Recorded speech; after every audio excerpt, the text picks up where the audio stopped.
5 August পরবর্তী প্রেক্ষাপটে জাতি গভীর সংকটের মধ্যে দিয়ে যাচ্ছে বলে মন্তব্য করেছেন ঢাকা বিশ্ববিদ্যালয়ের উপাচার্য অধ্যাপক নিয়াজউদ্দিন খান।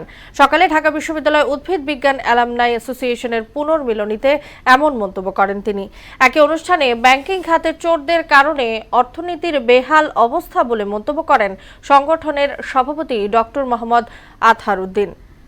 মাহবুব হাসান রিপনের প্রতিবেদন। দেশে উদ্ভিদবিজ্ঞান শিক্ষা ও গবেষণার প্রসারে গুরুত্বপূর্ণ অবদান রাখা ঢাকা বিশ্ববিদ্যালয় উদ্ভিদবিজ্ঞান অ্যালামনাই অ্যাসোসিয়েশনের নবম পুনর্মিলনী শুক্রবার কার্জন হল চত্বরে অনুষ্ঠিত হয়। সংগঠনের সাধারণ সম্পাদক অধ্যাপক ডক্টর মোহাম্মদ আবুল বাশার ও উদ্ভিদবিজ্ঞান বিভাগের চেয়ারম্যান অধ্যাপক ডক্টর মিহিরলাল সাহা সহ অন্যরা এতে যোগ দেন। ঢাকা বিশ্ববিদ্যালয়ের উপাচার্য অধ্যাপক ডক্টর নিয়াজউদ্দিন খান প্রধান অতিথি হিসেবে এর উদ্বোধন করেন। এই সময় তিনি বলেন, চলমান রাজনৈতিক বাস্তবতায় দেশ সংকটকাল অতিক্রম করছে। This is the time for us to stand together. এই যে আমি দাঁড়িয়ে আছি, আমার পায়ের নিচে মানুষের রক্ত।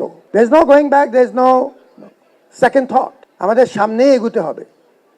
মানুষের রক্তের ঋণ এখন আমার সাথে, আপনার সাথে। অ্যাসোসিয়েশনের সভাপতি এবং আজমত গ্রুপের চেয়ারম্যান ও মোহনা টেলিভিশনের ডক্টর মোহাম্মদ আতহার উদ্দিন এতে বলেন, ব্যাংক খাতের দুর্নীতির কারণে অর্থনীতি চরম বেহাল। এই অবস্থায় দেশের তৈরি পোশাক শিল্প ধ্বংসের মুখে।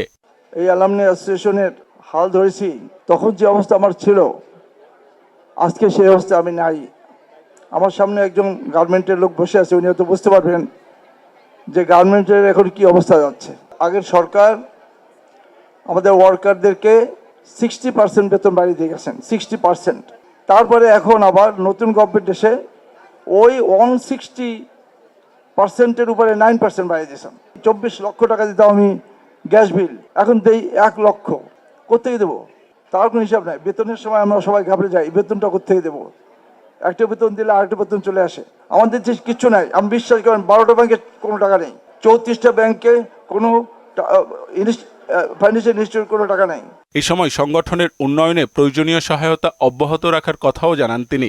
যতটুকু সম্ভব আমি করেছি এবং ভবিষ্যতেও করবো, আমার থাকুক আর না থাকুক। মাহবুব হাসান রিপন, মোহনা সংবাদ, ঢাকা।